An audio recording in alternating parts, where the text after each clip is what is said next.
The emergency lights bathed the Galactic Council chambers in deep red, casting long shadows across the faces of representatives from 47 different species. High Chancellor Mira Lin stood at the center podium, her crystalline fingers trembling slightly as she activated the display screen.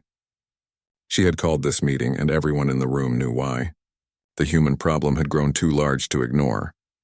"We must discuss what happened at Station Kelmar 3, she said, her voice carrying the weight of genuine fear. Around the circular chamber, representatives shifted in their seats. Some possessed multiple limbs, others floated in specialized atmosphere containers, but all shared the same expression of deep concern. Councillor Vexthor rose from his seat. The Zentari was a military strategist with over 2 centuries of experience, and his species had fought in 17 separate conflicts across the galaxy. He was not easily frightened, yet his 3 eyes blinked rapidly as he gestured toward the screen. "Show them the footage," he said quietly. "They need to see it for themselves." The lights dimmed further and the screen came to life. Station Kelmar 3 had been a trading outpost on the edge of Council space, populated by peaceful merchants and their families. 2 weeks ago, a Krath pirate fleet had attacked without warning. The Krath were known throughout the galaxy as brutal raiders who showed no mercy. They had ships, weapons, and the willingness to use extreme violence. The footage showed the initial attack. 12 Krath warships surrounded the station, their weapons tearing through the shields. The station sent out a distress call, and according to standard council protocol, help would arrive in approximately 18 hours. The civilians inside prepared to either surrender or die. Then something unexpected happened. A human vessel appeared on the edge of the system. It was not a warship, just a standard cargo transport called the Frontier Dream, carrying supplies to outer colonies. The ship had only 43 humans aboard, and 30 of those were crew members, not soldiers. But 13 humans on that ship were different. They were regular infantry soldiers returning home after a routine patrol assignment. What happened next was recorded by the station's external cameras and transmitted automatically to Council headquarters. The representatives watched in complete silence as those 13 humans boarded emergency shuttles and launched toward the station. The Krath ships detected them immediately and opened fire. 2 shuttles were destroyed. Everyone inside died instantly, but 3 shuttles made it through. The humans breached the station through damaged airlocks and immediately engaged the Krath raiders who had already boarded. There were over 200 Krath soldiers inside the station, armed with plasma weapons and armor. They had already taken control of 3 sections and were herding civilians into holding areas. The human soldiers moved through the corridors in small groups. The footage showed them communicating with hand signals, checking corners, and advancing with weapons raised. When they encountered Krath forces, they attacked without hesitation. The fighting was brutal and direct. Humans would take hits that should have killed them and keep moving. One soldier took a plasma shot to the shoulder that burned through his armor and flesh. Yet he continued fighting for another 12 minutes before collapsing. The Krath were experienced warriors. They had conquered 17 different stations and killed thousands. But they had never fought humans before. Within 2 hours, the tide of battle had shifted. Within 4 hours, the Krath began retreating to their ships. Within 6 hours, every Krath soldier inside the station was either dead or captured. Of the 13 human soldiers who boarded the station, only 5 survived. But they had killed 143 Krath warriors and saved over 800 civilians. The footage ended with one of the human soldiers, a young woman with burns covering half her face, helping a group of alien children to safety. She was bleeding badly but refused medical treatment until all the civilians were secure.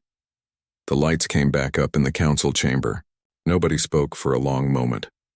Ambassador Kyle Morrison sat in the human delegation section, watching the other representatives carefully. He was a career diplomat with silver hair and calm eyes, the kind of man who chose his words with great precision. He had been Earth's representative to the Galactic Council for 3 years now, and he understood the fear in this room better than most humans would. Finally, Councillor Neshka of the Pelthine spoke. Her species was known for their logical thinking and emotional control, but her voice cracked slightly. "Ambassador Morrison, we must ask you directly. Is this normal for human soldiers?" Kyle stood slowly and approached the central floor. "Counselor, I believe I understand your concern. The soldiers aboard the Frontier Dream were standard infantry. They had basic training and standard equipment. What you witnessed was not exceptional by human military standards. It was simply soldiers doing their duty. The chamber erupted in worried voices. Representatives began speaking over each other in a dozen different languages. High Chancellor Mira Lin raised her hand for silence, and gradually the noise subsided. "Ambassador," she said carefully, "your species has been part of the Galactic Council for only 3 years. In that time, we have seen your merchant ships, your diplomats, and your scientists. We knew humans had a military, but we assumed it was similar to our own defensive forces. We thought you were like us," Kyle nodded. "We are like you in many ways, Chancellor. We value peace, diplomacy, and cooperation. But humanity's history has been different from most species in the Council. We spent thousands of years fighting each other before we unified. War shaped our culture, our thinking, and our training methods." Vexthor stood again. "Ambassador, I have studied military history from 137 different species across the galaxy. I have seen footage of human soldiers in training exercises. What disturbs me is not just their effectiveness in combat. It is their mentality. They accept casualties in a way that no other species does. They have a phrase in your military: acceptable losses. To us, that concept is horrifying." "I understand," Kyle said. "But may I ask the Council a question? When the Krath attacked Station Kilmar 3, how many civilians would have died if those human soldiers had not been there?" The silence that followed was answer enough. Every analysis suggested that all 800 civilians would have been either killed or sold into slavery. The Krath did not take prisoners unless they could profit from them. Commander Lisa Grant, the human military liaison, rose to stand beside Ambassador Morrison. She was younger, maybe 40 years old, with short dark hair and the bearing of someone who had spent most of her life in uniform. She looked around the chamber and spoke in a clear, firm voice. "Members of the Council, I know this footage is disturbing. I know our soldiers seem aggressive and reckless by your standards. But I want you to understand something important. Those 13 soldiers knew the odds. They knew they were outnumbered 15 to 1. They knew most of them would probably die. And they went anyway. Because 800 innocent lives were at stake. That is what human soldiers are trained to do. That is what we are." Councillor Reschenal of the Vostine species spoke up. His people were pacifists who had not fought a war in over 3,000 years. "Commander Grant, we do not question the bravery of your soldiers. We question whether any species should be so comfortable with violence. You speak of training, but what kind of training creates warriors like this?" Lisa glanced at Kyle, who gave her a small nod. She took a breath and continued. "Every human soldier undergoes months of basic training. They learn combat skills, weapons handling, and tactics. But more importantly, they learn discipline, teamwork, and something we call unit cohesion. A soldier must trust the person next to them completely. They must be willing to risk their life for their squad members. This bond is what makes human military forces effective." "And all your soldiers receive this training?" asked Mira Lin. "All of them," Lisa confirmed. "Every single one. The footage you saw today showed regular infantry soldiers. They are our most common military personnel. We have millions of them." The chamber erupted again, this time with genuine alarm. The idea that millions of humans had this level of combat training was deeply frightening to species that measured their entire military forces in the thousands. Kyle raised his hands for calm. "Please, let me provide some context. Earth has a population of 11 billion people. Our military forces represent less than 1% of that population. We are not a warrior race bent on conquest. We are peaceful people who maintain a strong defense because our history taught us that peace must sometimes be protected by force." "But this cannot be your entire military," Vexthor said, his strategic mind working through the implications. "You must have specialized units. Elite forces for special situations." Kyle hesitated for just a fraction of a second, but every diplomat in the room caught it. "We do maintain some specialized units, yes, but they are not typically deployed in standard conflicts like pirate raids or border disputes." "What are they deployed for?" Mira Lin asked. "Situations that require surgical precision rather than overwhelming force," Kyle said carefully. "Hostage rescues, counterterrorism." The research colony on Theta 7 was never meant to be important. It sat on the edge of council space, a small world with 3,000 inhabitants dedicated to studying local plant life and mineral formations. The people there were scientists, farmers, and their families. They had no military presence, no defensive weapons beyond basic security systems. They relied on their isolation and insignificance to keep them safe. That safety died at dawn when the Vraken warships appeared in orbit. Dr. Amy Chen was in her laboratory examining soil samples when the alarm started. She looked up from her microscope, confused at first. They ran drills once a month, but this was not the scheduled day. Then she heard the screams outside and understood. This was real. Amy ran to the window and saw smoke rising from the northern settlement. Explosions lit up the morning sky. Through her research equipment's display screens, she could see the Vraken ships hanging like metal predators above the planet. Her hand started shaking. Everyone in the galaxy knew about the Vraken.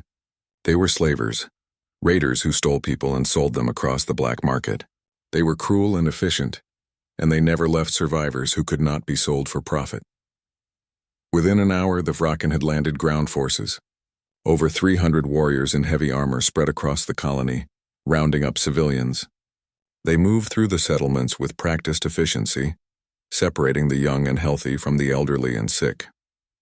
Amy hid in her lab's storage room, barely breathing, listening to the sounds of people crying and Vraken soldiers barking orders in their harsh language. Merchant Krell Knox, a Pelthene trader who had been visiting the colony to purchase samples, was dragged from his ship and thrown into a group with other civilians. He was old by Pelthene standards, his skin showing the gray patterns of age, but he was still strong enough to work. That made him valuable. He watched in horror as the Vraken sorted people like cargo, marking them with electronic tags. "Please," a young human mother begged nearby, clutching her child. "Do not separate us." The Vraken warrior looked at her with cold eyes and ripped the child from her arms. The mother's scream cut through the morning air. Krellnox closed his eyes, wishing he could do something, anything. But he was one elderly merchant against 300 armed warriors. He would die uselessly, and that would not help anyone. In orbit, a Vraken commander named Thrax watched the operation from his flagship. Everything was proceeding perfectly. His forces had secured the colony in under 2 hours. They had captured over 600 viable slaves, including 50 human children who would fetch premium prices. The Council military was at least 3 days away. By the time anyone responded, the Vraken would be gone, their cargo holds full of new merchandise. Thrax allowed himself a satisfied smile. This raid would make him wealthy. That was when his sensor officer spoke up nervously. "Commander, we have a ship approaching the system." "Identify it," Thrax ordered, unconcerned. "Probably another merchant vessel or a lost explorer." "Easy prey. It is registering as a human military vessel, destroyer class. Designation USS Valkyrie. They are hailing us."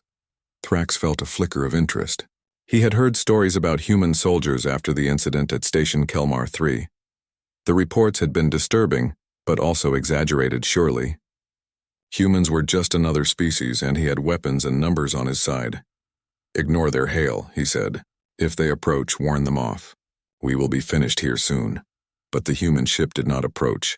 Instead, it took up a position at the edge of the system and launched something toward the planet. 12 small objects, too small to be fighters, too fast to be standard drop pods. What are those?" Thrax demanded. "Unknown, Commander. They are using some kind of stealth technology. Our sensors barely detect them." Thrax felt the first hint of unease. "Alert ground forces. We may have incoming hostiles." On the surface, Warlord Greshk, Thrax's second-in-command, received the warning with annoyance. "How many hostiles?" "Sensors indicate 12 targets, Lord Greshk." Greshk laughed. 12? They send 12 warriors against 300? These humans are either incredibly brave or incredibly stupid. His warriors laughed with him. They had weapons, armor, and numbers. 12 enemies, no matter how skilled, could not possibly threaten them. It was absurd. The drop pods landed in the forest outside the colony, hidden by the thick canopy of trees. For several minutes, nothing happened.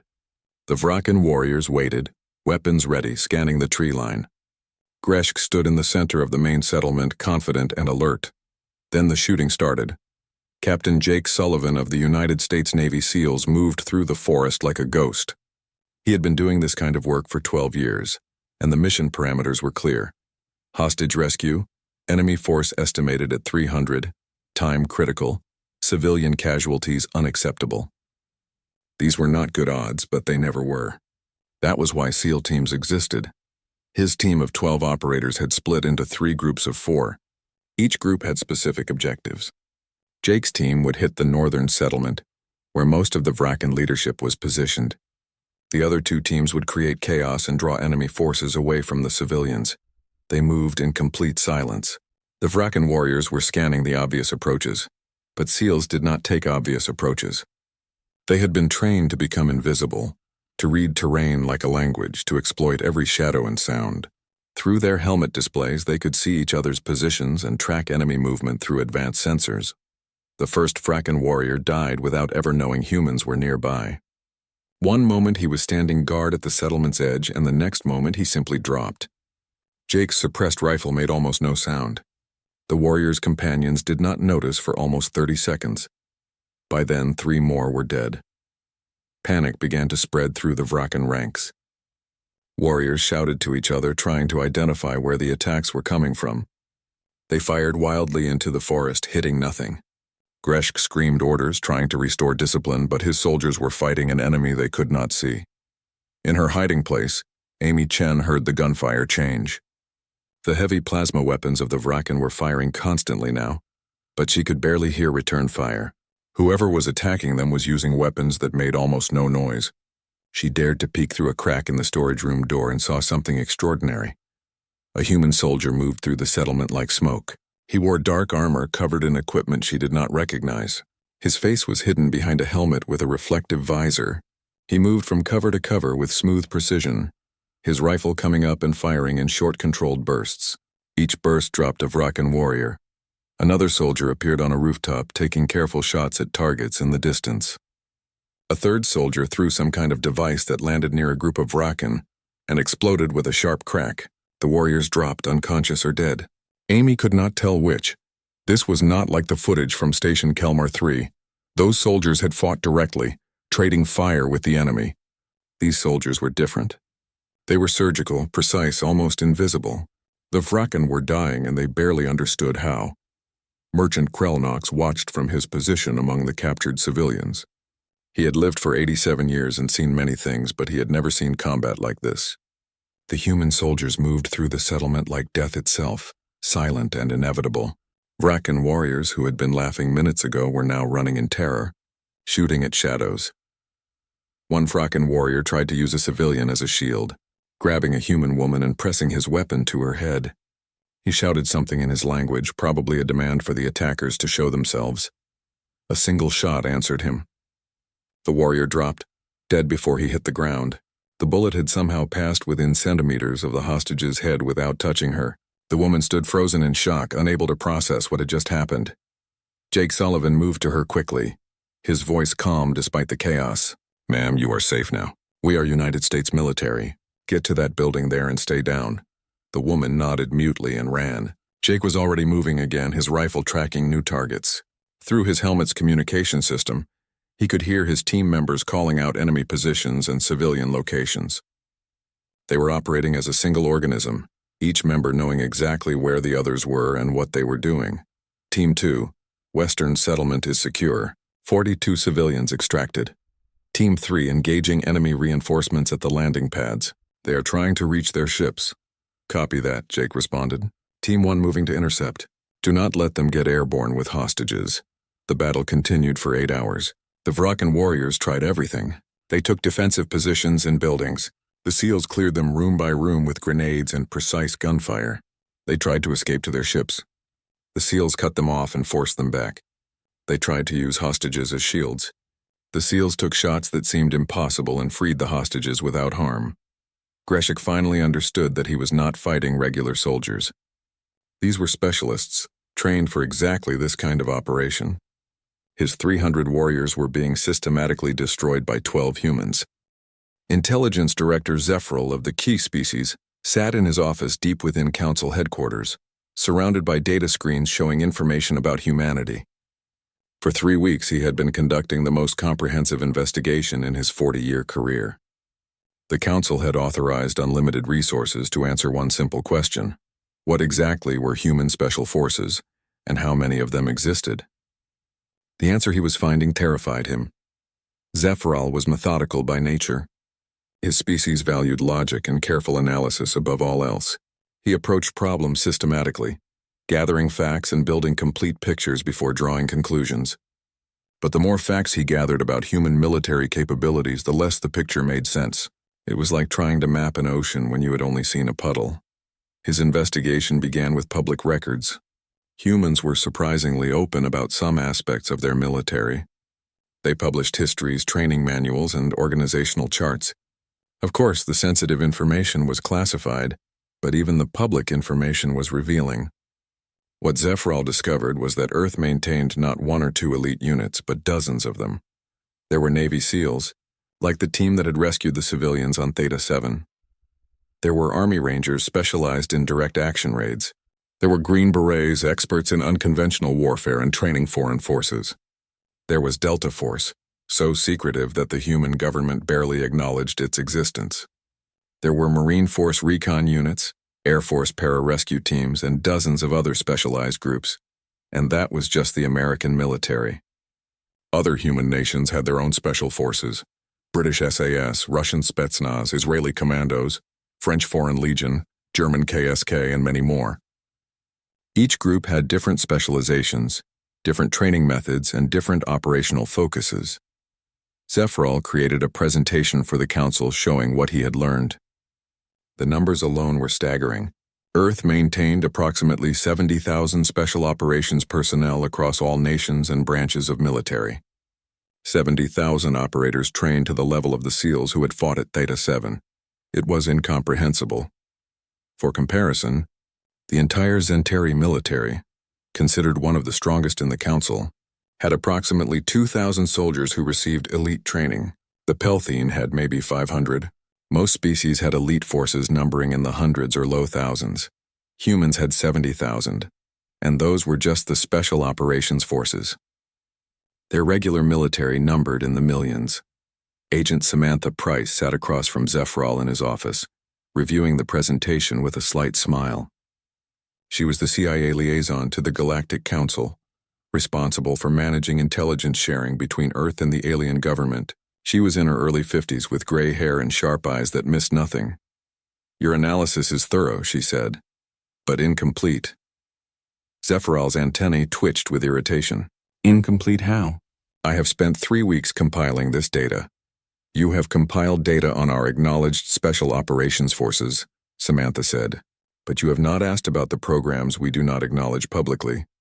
The KICS director felt his body temperature drop slightly, a physiological response to stress. "There are more?" "Director Zephrol, the SEALs and Rangers and other groups you have documented are our conventional special operations forces. They handle operations that, while classified, are still conducted within normal military and legal frameworks, but some situations require capabilities that fall outside conventional operations." "Explain," Zephrol said quietly. Samantha leaned back in her chair. "I cannot give you details, but I can tell you that some of our most effective operators are people whose names have been erased from all official records. They do not wear uniforms. They do not receive public recognition. When they complete a mission, no government takes credit. They simply make problems disappear." "You are describing assassins," Zephrol said, his voice carrying disapproval. "I am describing operators who handle situations where conventional military force is not appropriate," Samantha corrected. "Sometimes that means targeted strikes against terrorist leaders. Sometimes it means recovering stolen nuclear materials before they can be used. Sometimes it means preventing wars before they start. The moral complexity is substantial, which is why these programs are highly classified and intensely monitored." Zephrol processed this information and felt the weight of it settle onto him. The Council had been afraid of human special forces based on what they saw at Theta 7. Now, he was learning that those operators were not even the most capable humans. "Had how many people know about these classified programs?" he asked. "Very few," Samantha said. "And I am only telling you because the Council requested complete transparency on human military capabilities. My government agreed to provide it within reason. But Director, I need you to understand something important. These programs exist because humans learned painful lessons throughout our history. We know what happens when evil people acquire weapons of mass destruction. We know what happens when terrorists are allowed to operate freely. These classified programs are not about conquest or domination. They are about preventing catastrophic threats before they materialize. The road to tyranny is paved with good intentions," Zephyral quoted an old Kix, saying.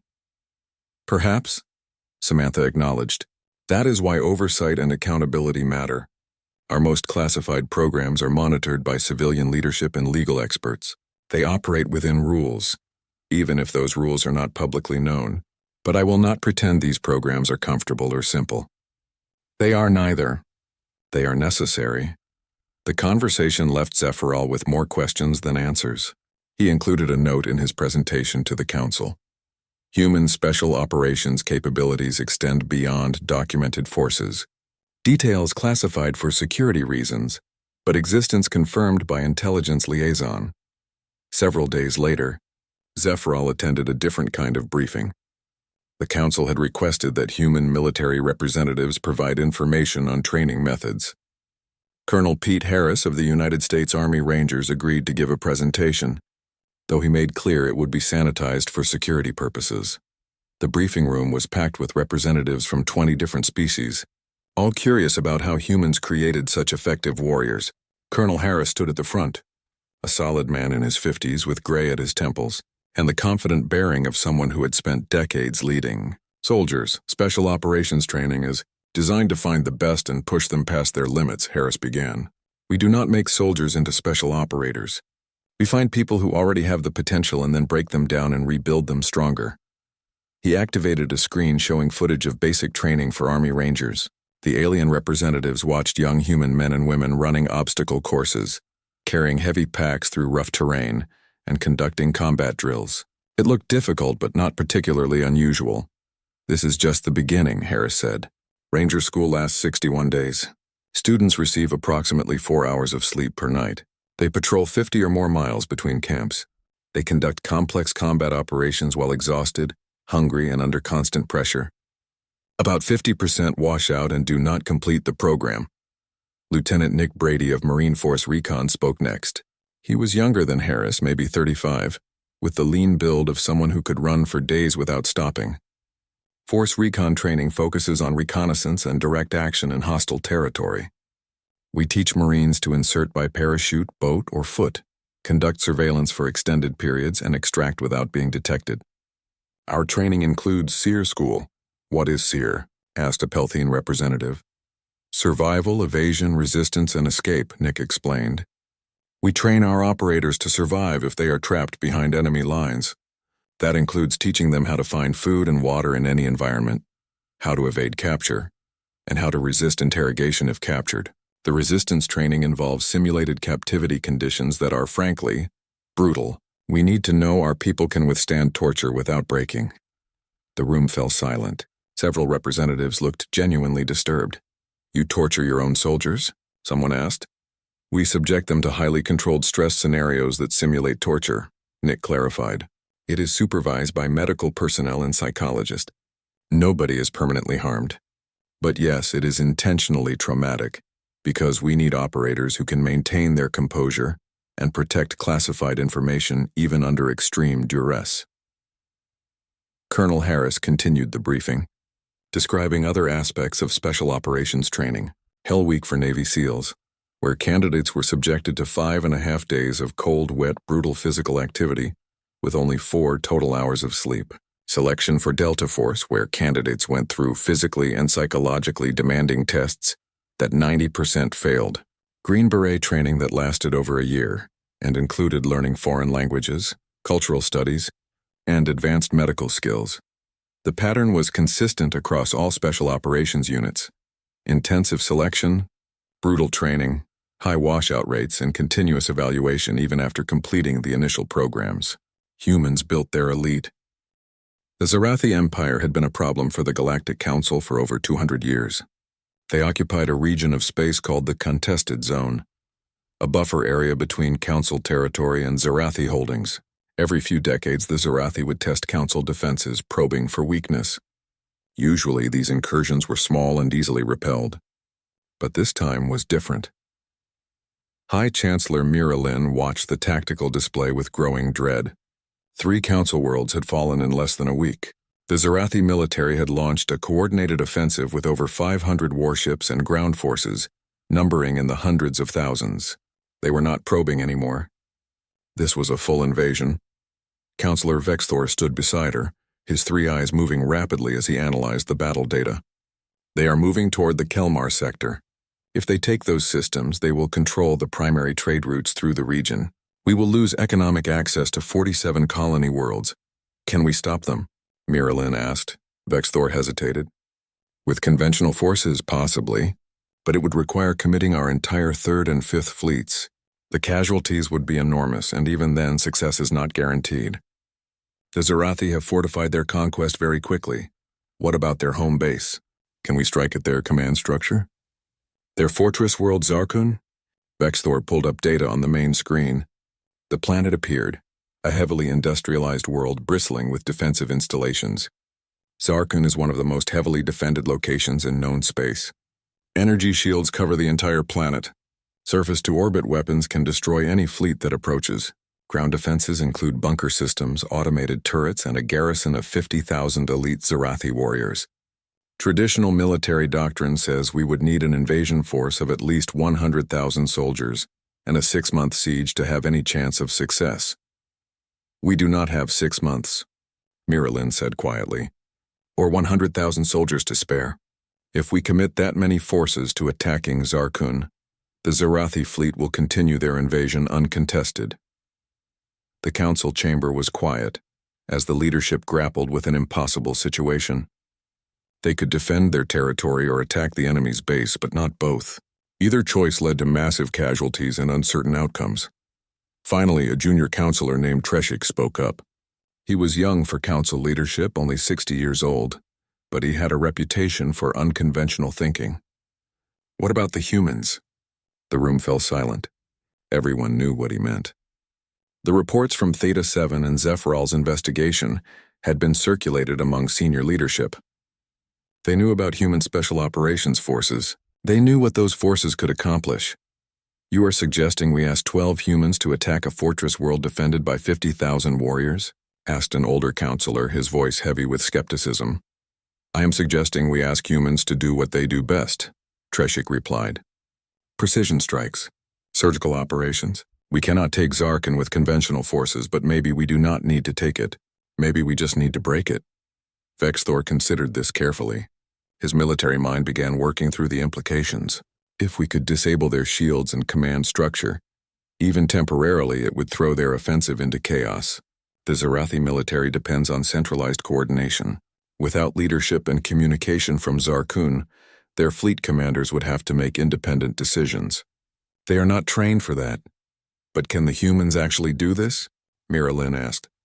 Can their special forces infiltrate a fortress world, disable planetary shields, and destroy command installations? I do not know, Vexthor admitted. But based on what we have seen, if anyone in the galaxy can accomplish the impossible, it is them. The Council voted to formally request human military assistance. Ambassador Kyle Morrison received the request within hours and forwarded it to Earth Command. The response came back in less than a day. General Marcus Webb, commander of Joint Special Operations, would arrive at Council headquarters within the week to discuss options. General Webb was an impressive man by any standard. He was tall and broad-shouldered, with gray hair cut military short, and eyes that had seen decades of combat. He had led Special Operations forces for 15 years and had personally commanded missions on 4 different continents. When he walked into the Council briefing room, his presence seemed to fill the space. "Show me what you have," he said without preamble. Vexthor presented all available intelligence on Zarkun: satellite imagery, defensive layouts, known military installations, shield generator locations, and communication arrays. It was comprehensive data, collected over years of monitoring the Zarathi fortress world. Marcus studied everything in silence for almost an hour. The alien representatives watched him, trying to read his expression. Finally, he looked up. "This is doable," he said. "Doable," Miralyn repeated, surprised. "General, that planet is defended by 50,000 soldiers. Our analysts estimate it would take 100,000 troops in 6 months to capture it."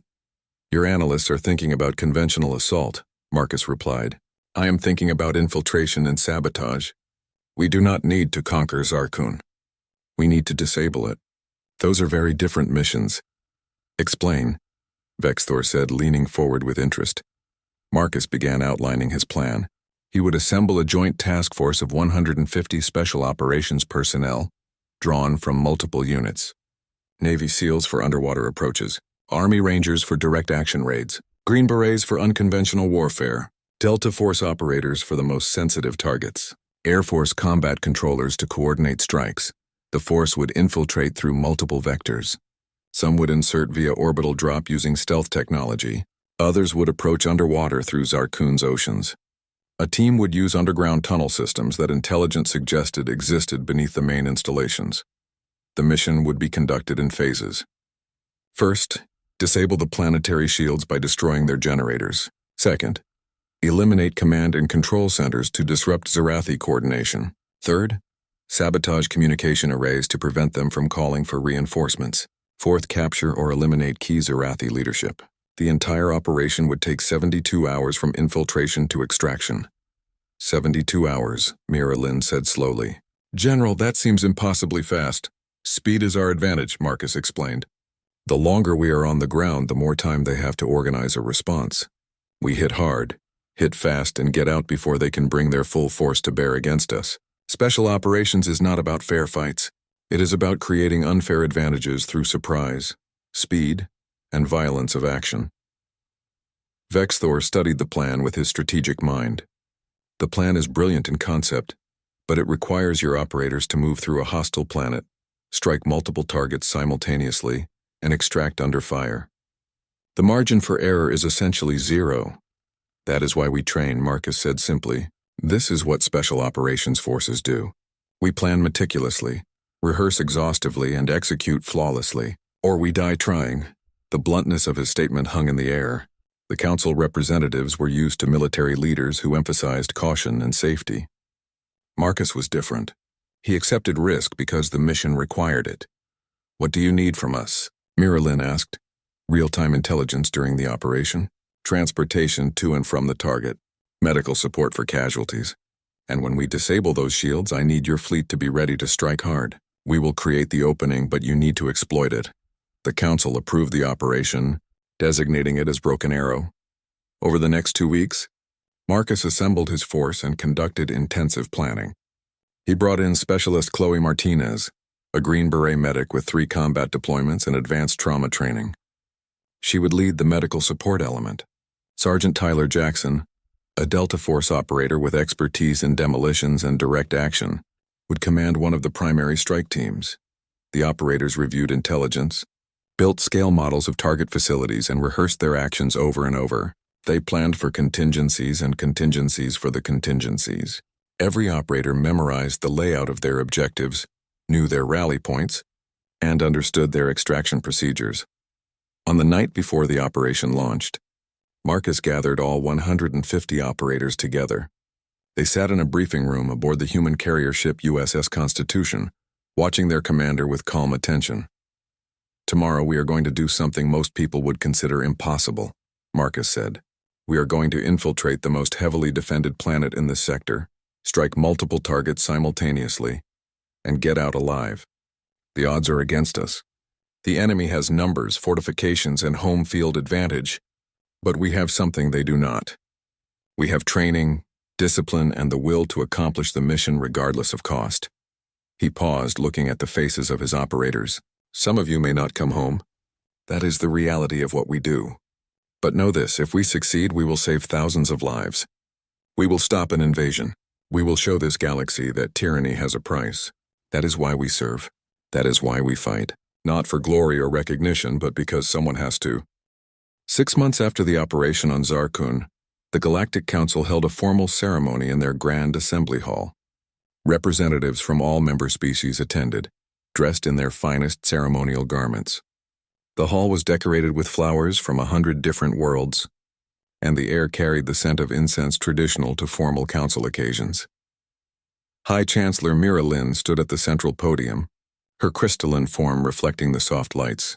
Before her stood 5 humans in their military dress uniforms. General Marcus Webb stood at the center, flanked by Specialist Chloe Martinez, Sergeant Tyler Jackson, and 2 other operators who had distinguished themselves during the mission. Behind them, in a place of honor, stood 3 empty chairs draped with human flags, representing those who had fallen. The Galactic Council recognizes extraordinary service with the Star of Valor, Miralyn began, her voice carrying through the chamber. This honor has been awarded only 17 times in our history, always to individuals or groups who demonstrated exceptional courage and sacrifice for the protection of innocent life. Today we award it for the 18th time. She paused, letting her words settle. 6 months ago, we faced an invasion that threatened to destroy the peace we have worked centuries to build. Traditional military doctrine said stopping that invasion would require massive forces and countless casualties. We had no good options, only terrible choices. Then humanity offered us another path. 150 human special operations personnel volunteered to attempt what every military analyst said was impossible. They infiltrated the most defended world in the sector. They destroyed fortifications that should have been impregnable. They accomplished in 3 days what we estimated would take 6 months and 100,000 soldiers. Miralyn stepped forward and presented the Star of Valor to General Webb. The metal was beautiful, made from crystallized starlight captured from a supernova. It glowed with soft radiance pulsing like a heartbeat. On behalf of the Galactic Council and the billions of beings whose lives you protected, we thank you, we honor you, and we recognize that humanity has brought something precious to our community, not just military skill, but the moral courage to use that skill in defense of others. The ceremony continued with individual recognition of the operators. Chloe Martinez received special commendation for her medical work under fire, saving 3 lives while under enemy attack. Tyler Jackson was recognized for his leadership in some of the mission's most dangerous moments. The 3 fallen operators were honored posthumously, their names read aloud and remembered. Ambassador Kyle Morrison watched from the human delegation section, feeling a complex mix of pride and concern. The galaxy now fully understood what human special forces could do. That knowledge brought respect, but it also brought expectations and, in some corners, renewed fear. After the public ceremony, a smaller private meeting was held in the Council's secure conference room.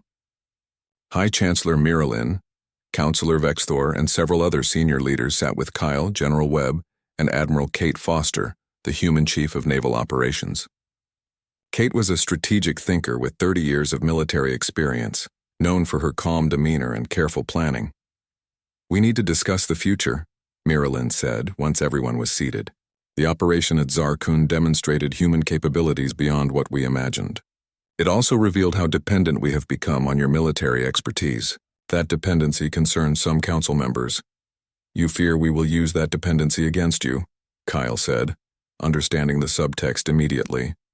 "Some fear that, yes," Vexthor admitted. "Others fear that we are becoming militarily obsolete.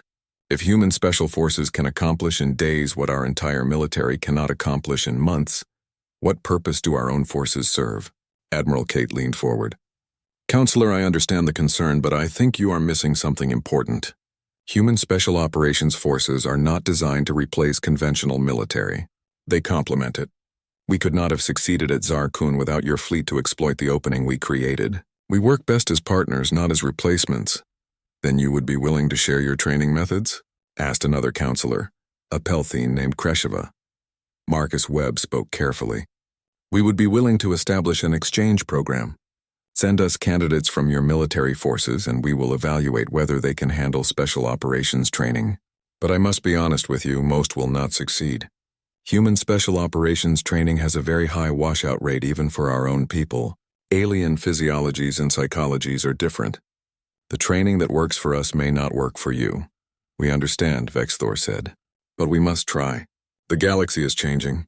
The Zerathi are defeated for now, but other threats exist. We cannot always rely on human intervention. We need to develop our own capabilities." The discussion continued for several hours, working through the logistics of a training exchange program. Eventually, they reached an agreement. The Council would send 100 candidates from various species to human special operations training facilities. Human instructors would evaluate them, train those who showed potential, and provide honest assessments of their capabilities. Kyle added one critical condition. Any alien personnel who complete training will operate under human command when deployed in joint operations. Our officers understand special operations doctrine. Mixing inexperienced foreign operators with experienced human teams is too dangerous otherwise. The council agreed to all terms. Young Counselor Treshik, who had first suggested asking humans for help during the Zarathi crisis, was placed in charge of coordinating the program.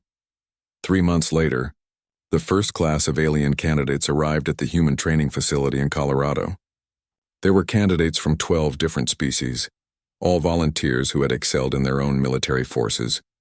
They arrived confident and eager, ready to learn what made human special operations so effective. Captain Jake Sullivan, the Navy SEAL who had led the rescue mission on Theta 7, was assigned as the primary human liaison. He stood before the assembled candidates on their first day and gave them a simple warning. "The next 6 months will be the hardest experience of your life," he said. "We will push you past what you think are your limits. Many of you will quit. Some of you will get injured. A very few of you will succeed. But those who do succeed will become something special. You will join an elite community of warriors dedicated to protecting innocent life and defeating evil wherever it appears." The training was brutal. Candidates ran until their legs gave out, then were forced to crawl. They carried heavy loads through mountain terrain in all weather conditions. They learned close quarters combat, advanced weapons handling, and tactical decision-making under stress. They practiced over and over until their movements became instinctive. Within the first month, 40 candidates had quit. The training was simply too demanding for their biology or psychology. Some species could not handle the sleep deprivation. Others found the violence of the training too disturbing. A few were injured and had to withdraw for medical reasons, but 60 continued. They struggled, adapted, and persevered. The human instructors were impressed by their determination, even if their capabilities did not match human operators. These aliens had volunteered to undergo training designed for a different species, and they were giving everything they had. One candidate particularly stood out. A young Zentari female named Kira Esh, who had the physical strength and mental toughness to keep pace with even the most demanding exercises. She pushed through every challenge, learned quickly, and showed natural tactical instincts. Jake Sullivan began to think she might actually succeed. The final evaluation was a 72-hour field exercise where candidates had to navigate hostile terrain, complete objectives under enemy pressure, and extract while being pursued. It was designed to simulate the worst-case scenario of a special operations mission. Only 15 candidates remained by this point, and the exercise would determine who graduated. Kira Esh led a mixed team of 3 other aliens through the exercise. They moved carefully, conserved their energy, and worked together to complete each objective. When they encountered the opposing force, a team of human instructors playing the enemy, they used cover and suppressive fire effectively. Kira Esh made tactical decisions under pressure that impressed the evaluators. Her team completed the exercise successfully, though they were exhausted and battered. Of the 15 candidates who started the final evaluation, 8 finished. 8 aliens from 6 different species who had survived 6 months of training designed for humans. At the graduation ceremony, Admiral Kate Foster presented them with their qualification badges. "You have accomplished something remarkable," she told them. "You have proven that special operations capability is not limited to one species. You have earned your place in this community through dedication and sacrifice. Use what you have learned wisely." Kira Esh stood with her fellow graduates feeling pride mixed with humility. She had learned what human special operators already knew. This work demanded everything you had and more. It required constant training, unwavering discipline, and willingness to face death for the sake of others. She understood now why there were so few special operations personnel.